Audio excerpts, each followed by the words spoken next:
Bismillahirrahmanirrahim. Assalamualaikum warahmatullahi wabarakatuh.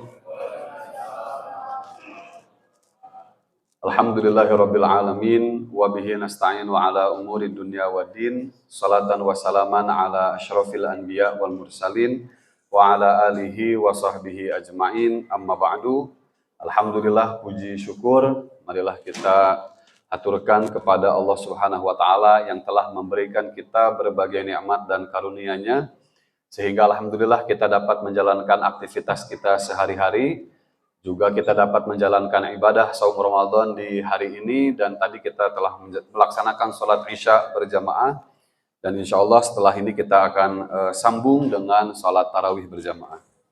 Kedua, salawat dan salam mudah-mudahan selalu kita haturkan kepada Nabi kita Muhammad sallallahu alaihi wasallam, pada keluarganya, sahabatnya, tabi'innya, para pengikutnya hingga nanti akhir zaman. Ma'asyiral muslimin rahimakumullah, di dalam Al-Qur'an Allah Subhanahu wa taala berfirman, A'udzubillahi minasyaitonir rajim. Bismillahirrahmanirrahim. Wa ati'ullaha wa rasulahu wa la tanaza'u fatafshalu wa tadhhaba rihukum wasbiru innallaha ma'as sabirin. Kata Allah Subhanahu wa taala, ati'ullaha wa rasulahu, taatilah Allah dan taatilah Rasulnya. Kemudian kata Allah, wala tanaza'u, dan jangan kalian bercerai-berai. Fatafshalu wa tadhhaba rihukum, karena kalau kalian bertentangan, saling bertengkar, kata Allah, fatafshalu, maka kalian akan kalah. Nah, kalau dalam bahasa Arab, fa itu artinya litarokhi, jadi langsung. Jadi begitu kita tercerai-berai, begitu kita bermusuh-musuhan, maka kata Allah, fatafshalu, maka kalian akan langsung kalah ketika itu juga. Wa tadhhaba rihukum, dan akan pergi kekuatan kalian, atau akan hilang kekuatan kalian, kata Allah.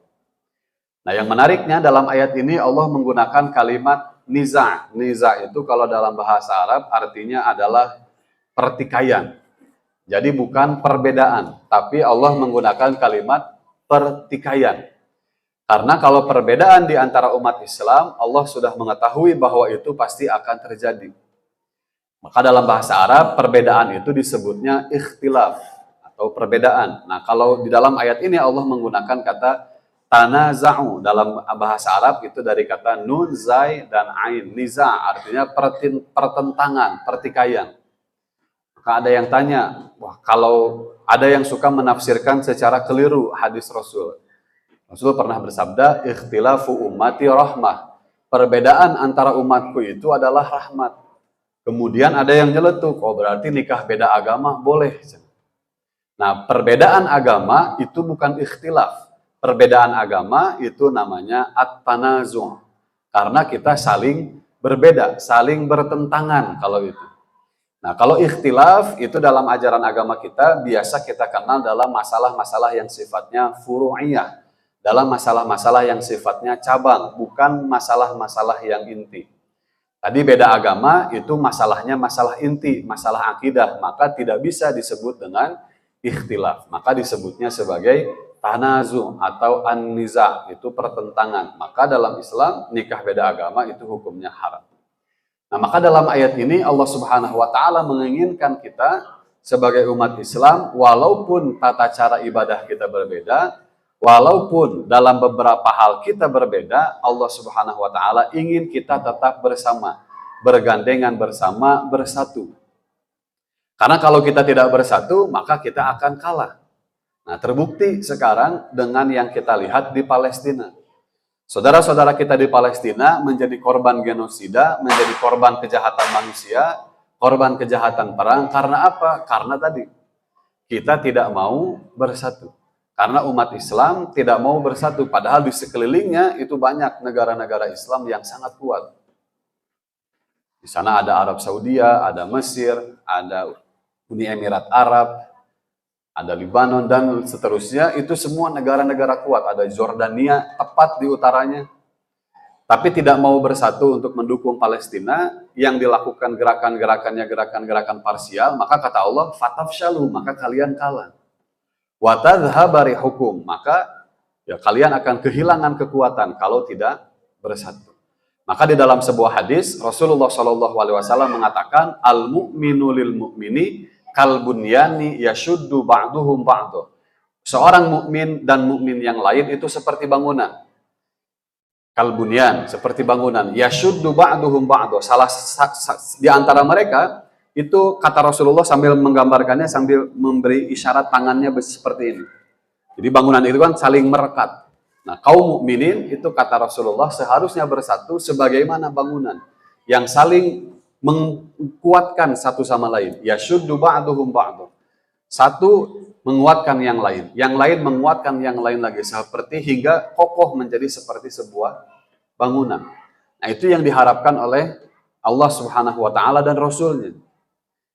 Maka di bulan Ramadan ini mudah-mudahan menjadi momentum kita untuk kembali kepada wahdah Islamiyah, kepada persatuan kita sebagai umat Islam. Kenapa harus di bulan Ramadan momentumnya? Karena di bulan Ramadan ini ada beberapa hal yang bisa menyatukan kita sebagai umat Islam. Yang pertama, kita punya ujian yang sama di bulan Ramadan ini. Biasanya kalau yang senasib sepenanggungan itu lebih kuat untuk bersama. Dulu waktu saya kuliah merantau, nah sama-sama anak rantau biasanya kita kekompakannya kuat gitu ya. Karena kita punya ujian yang sama, jauh dari orang tua, tidak punya uang, dan seterusnya.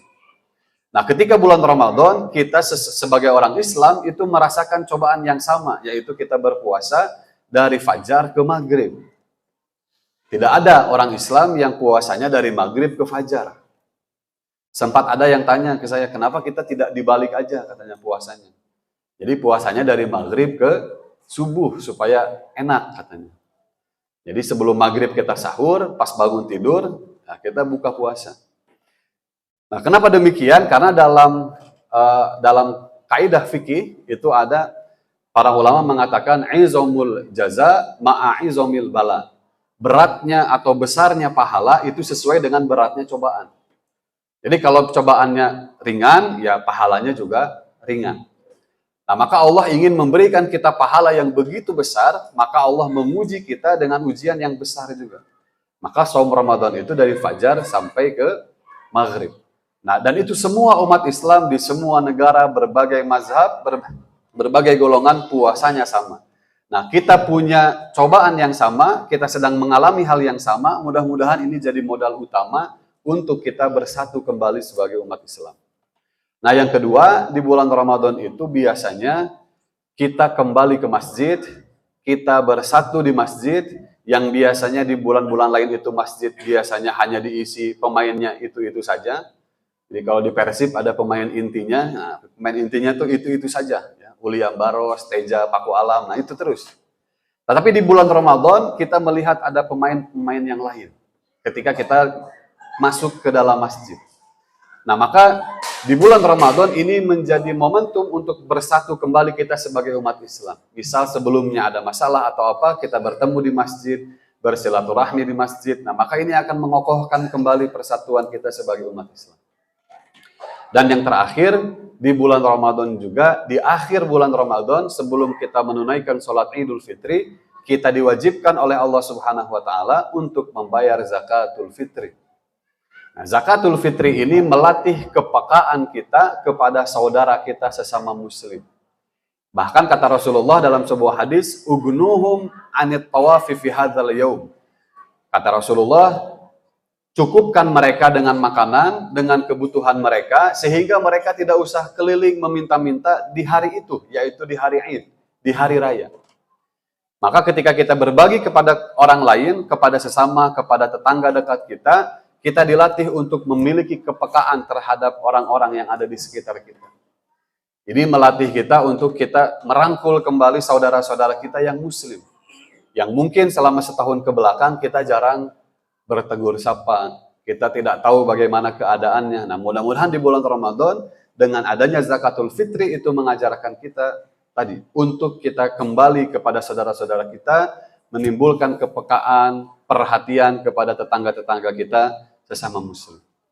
Juga zakat fitri mengajarkan kita atau dampaknya kalau kita menunaikan zakat fitri, kata Allah, tutahhiruhum wa tuzakkihim biha. Maka zakat fitri itu bisa menyucikan harta kita, juga bisa menyucikan hati kita. Maka kalau orang Indonesia itu menyebut zakat fitri itu zakat fitrah. Jadi kalau di dalam kitab-kitab fikih itu zakat fitrah disebutnya zakat fitri. Nah, kalau orang Indonesia menyebutnya zakat fitrah dengan keyakinan bahwa ketika kita membayar zakat maka kita akan fitrah. Kita akan suci kembali. Sebagaimana Allah mengatakan dalam firman-Nya, fitratallahi allati fataran nasa 'alaiha.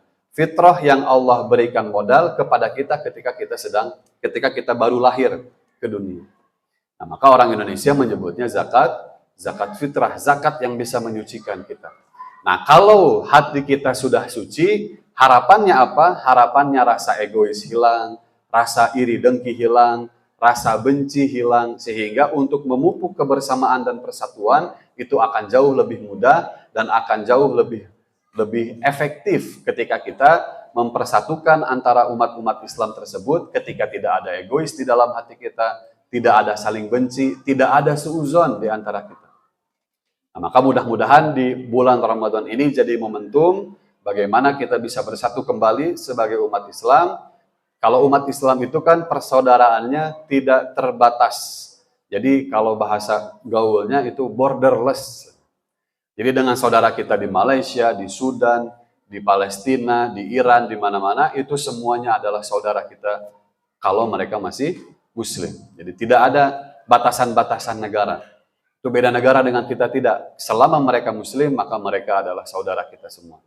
Mudah-mudahan Allah Subhanahu wa taala mempersatukan hati kita. Mudah-mudahan Allah Subhanahu wa taala menjaga umat Islam dari perpecahan, dari pertikaian, dan mudah-mudahan Allah Subhanahu wa taala selalu menolong saudara-saudara kita yang tertindas di Palestina, di Suriah, di Yaman, di Libya, dan di berbagai tempat yang saudara-saudara kita dizolimi oleh orang-orang yang kafir, orang-orang yang zalim dan lain sebagainya.